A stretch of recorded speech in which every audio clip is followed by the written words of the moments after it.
தமிழகமெங்கும் கிளைகள் கொண்ட Annamal institute of hotel management and hospital management படிப்பில் சேர்வதற்கான அட்மிஷன் நடைபெறுகிறது. சென்னை வடபழனி நெற்குன்றம் பாதையில் சாலை தோண்டப்பட்டு சரிவர மூடப்படாததால் தொடர் விபத்துகள் ஏற்படுவதாக வாகன ஓட்டிகள் அச்சம் தெரிவிக்கின்றனர். கூடுதல் விவரங்களை செய்தியாளர் ஹரீஷ் நேரலையில் வழங்க கேட்கலாம். வணக்கம் ஹரீஷ், அங்கு நெற்குன்றம் சாலையில் இந்த பள்ளம் தோண்டப்பட்டு சரிவர மூடப்படாமல் இத்தகைய நிலை எத்தனை நாட்களாக நீடிக்கிறது? விபத்து ஏற்படும் அபாயம் எத்தனை நாட்களாக தொடர்கிறது? சம்பந்தப்பட்ட அதிகாரிகள் ஏதேனும் முன்னெடுப்புகள், நடவடிக்கைகள் ஏதேனும் இதுவரை எடுத்திருக்கிறார்களா?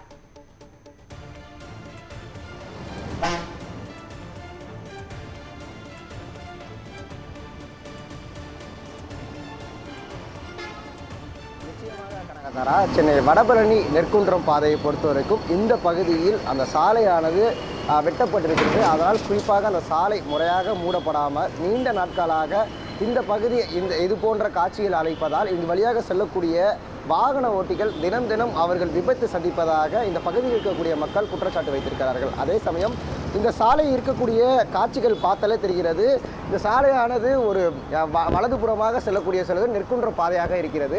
இந்த வழியாக செல்லும் பொழுது அங்கு இருக்கக்கூடிய அந்த பள்ளத்தில், அதை குறிப்பாக அந்த காட்சியை பார்த்தாலே தெரிகிறது, பள்ளத்தின் நடுப்புறம் ஒரு இரும்பு போன்ற ஒரு பொருட்கள் இருக்கிறதால் அதில் வாகனத்தில் வரும்பொழுது வாகனத்தின் வீல் அதாவது சிக்கிவிட்டு கீழே விழுவும் காட்சிகளானது தினம் இந்த பகுதியில் நடைபெற்று வருவதால் கூறப்படுகிறது. அதே சமயம் சாலையின் வலதுபுறம் பார்க்கும் பொழுது சாலையை வெட்டப்பட்டிருக்கக்கூடிய அந்த கேபிள்களும் அந்த பகுதியில் சிதறி கிடக்கும் பொழுது வேகமாக அவர்கள் வாகனத்தை செலுத்தி வரும் அங்கு இருக்கக்கூடிய அந்த கேபிளில் சிக்கி கீழே விழுவும் அவல நிலையும் இந்த பகுதியில் ஏற்பட்டிருக்கிறது. மேலும் குறிப்பாக இங்கே பார்த்தாலே தெரிகிறது, போக்குவரத்து காவல்துறை அவர்கள் நிற்பதற்காக, அவர்கள் பணி செய்வதற்காக இந்த பகுதியில் ஒரு கூடாரம் அமைக்கப்பட்டிருக்கிறது.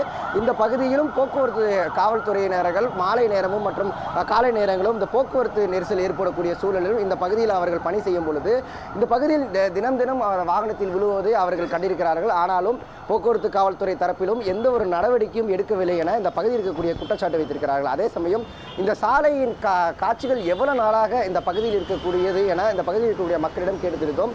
அதை பற்றி கூறுவதற்காக நம்முடன் சமூக ஆர்வலர் தங்கராஜன் நம்முடன் இருக்கார். ஐயா, இங்கே வாங்க ஐயா, சொல்லுங்கள், இந்த சாலை எவ்வளவு நாளாக இப்படி இருக்கிறது? இனிய காலை வணக்கம். எனது பெயர் ஜெய்பீம் தங்கராஜ். நான் ஒரு சமூக ஆர்வலர். நான் வடபழனி பகுதியில் இருக்கேன். தொடர்ச்சியாக 18 ஆண்டுகளுக்கு மேலாக நான் சமூக பணி செஞ்சுட்டு வரேன். இதை பார்த்தீங்கன்னா இந்த இடத்த எந்த ஒரு அனுமதியும் பெறாமல், கேட்டால் நெடுஞ்சாலைத்துறையில் கூட அனுமதி பெறலை, சென்னை மாநகராட்சியிலும் அனுமதி பெறாமல் பொதுமக்களுக்கு இடையூறாக இந்த பாருங்கள், இந்த இடத்த ரோடு வெட்டியிருக்காங்க. இது விஷயமாக நான் பிஜிஆர் புகாரும் கொடுத்துருக்கேன். காவல்துறை கட்டுப்பாட்டு அறைக்கும் நான் புகார் கொடுத்தோம். காவல்துறைகள் வந்தார்கள் சென்றார்கள், அவ்வளோதான். இது வரைக்கும் பாருங்கள், பள்ளம் நிரப்பல. இது எந்த ஒரு அனுமதியும் வாங்கலை. எத்தனையோ வாகன ஓட்டிகளாக கீழே விழுறாங்க. ஒரு மாற்றுத்திறனாளி நேற்று கீழே விழுந்துட்டாங்க. இது சம்மந்தமாக என்னுடைய தொலைபேசி மூலமாக ஏஐ அவர்கள் 130வது வார்டு ஏஐ பாஸ்கர் அவர்களுக்கு தொடர்பு கொள்ளும் போது என்னுடைய ஃபோனை துண்டிக்கப்படுறார். இது பொதுமக்களுக்காக கொடுத்த ஃபோனு தான் சென்னை மாநகராட்சி. இந்த புகார் கொடுத்ததை கூட எதுவுமே நடவடிக்கை எடுக்கலைன்னா எதுக்கு தான் கார்பரேஷனு? நல்ல முதலமைச்சர் வந்திருக்காரு, அந்த முதலமைச்சருடைய பேரை கெடுக்காதீங்க. துரிதல் நடவடிக்கை எடுத்து இந்த பள்ளத்தை மூடுங்க. எத்தனையோ குழந்தைங்களாம் விழுகிறாங்க. இதை நாங்களாம் ஒரு புகார் கொடுத்தா தான் நடவடிக்கை எடுப்பாரா? 2-3 முறை இந்த இடத்துல ரவுண்டு பண்ணியில் வராரு. எத்தனையோ அதிகாரிகள் போகிறாங்க. சென்னை மாநகராட்சி வாகனங்கள் போகுது, போக்குவரத்துடைய அதிகாரிகள்லாம் இந்த வாகனம் ரோடிலேருந்து போகிறாங்க. எத்தனையோ மாற்றுத்திறனாளிகள் கீழே விழுறாங்க. பொது விஷயமாக புகார் கொடுத்தா எந்த ஒரு நடவடிக்கை எடுக்கிறது இல்லை, கண்டும் காணாத போகிறாரு. இதெல்லாம் நாங்கள் ஒரு சமூக ஆர்வலர்கள் நாங்களாம் நாங்கள் முன்னே இருந்து ஒரு காவல்துறைக்கு புகார் கொடுத்து முறையாக இதை மூடுங்க, யார் உயிரும் பாதிக்கக்கூடாது, எல்லாம் உயிரும் எல்லாருக்கும் சமந்தான், இயற்கை படைப்பில் எல்லாருமே ஒன்று தானே, இதெல்லாம் ஒரு புகார் கொடுத்தா எடுக்கணுமா? 24 மணி நேரம் செயல்படக்கூடிய ஏஐ அவர்கள் இருக்கிறதே இல்லை சீட்டில். கேட்டால் புகார் கொடுத்தா அப்படியா பார்க்கலாம் அப்படின்னு ஏகனமாக பேசிட்டு போகிறாரு. இப்போ நான் நியூஸ் 7 உடைய தொலைபேசியில் தொடர்பு கொண்டு வாங்க, இதை ஒரு புகாராக எடுத்து லைவில் போடுங்க, இது 4 பேர் இல்லை பல்வேறு பேருக்கு தெரியட்டும், எல்லாம் அதிகாரிக்கும் தெரியணும். இந்த மாதிரி பாருங்க, எந்த ஒரு அனுமதியும் பெறாமல் லைன் எடுத்திருக்காங்க. இதை நான் என்கிட்ட இருக்க பேப்பர்லாம், அதுக்கேற்ற உண்டான பேப்பர்லாம் ஆதாரம்லாம் வச்சுருக்கேன். இதை பாருங்கள், இது என்ன, இது அநியாயமாக இல்லை? இருக்கிறதுக்கு இடமும் படுகிறதுக்கு பாயம் இல்லாமல் எத்தனையோ மக்கள் அவதிப்படுறாங்க. இந்த இடத்த பார்த்தீங்கன்னா எந்த பர்மிஷன் இல்லாமல் இது இவ்வளோ பெரிய பழுப்பு போட்டு உடைச்சி மூடாமல், இது எவ்வளோ பெரிய விதிகளுக்கு புறமான சட்டத்துக்கு எதிரான செயல்பாடு. முதலமைச்சருடைய கவனத்துக்கு இது செல்லணும். இந்த பார்வையில் இது படம் முதல்வருடைய கவனத்துக்கு செல்லணும். உடனே இந்த இடத்த நிரப்பணும். பள்ளத்தை மூடி எந்த ஒரு பாதிப்பும் இல்லாமல் பொதுமக்களுக்கு பாதுகாப்பு வழங்கக்கூடி பொதுமக்களின் சமூக ஆர்வலராக ஜெய்பீம் தங்கராஜுடைய கோரிக்கை, பொதுமக்களுக்கான கோரிக்கை. இது தொடர்ச்சியாக செஞ்சுட்டு வரேன். உடனே நடவடிக்கை எடுக்க சொல்லுங்கள். நன்றி, வணக்கம்.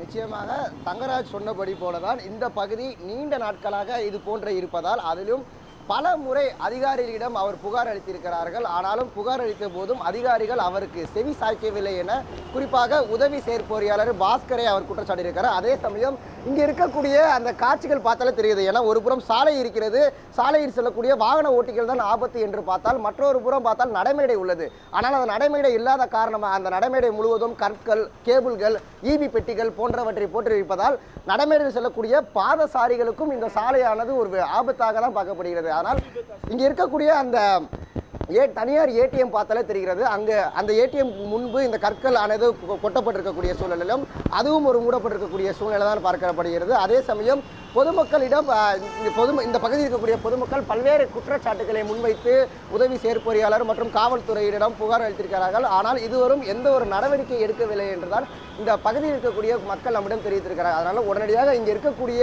இந்த கற்களை அகற்ற வேண்டும், வெட்டப்பட்டிருக்கக்கூடிய சாலையை மூட வேண்டும் என மாநகராட்சி தரப்பிலிருந்து பொதுமக்கள் கோரிக்கை வைத்திருக்கிறார்கள். கனகதாரா.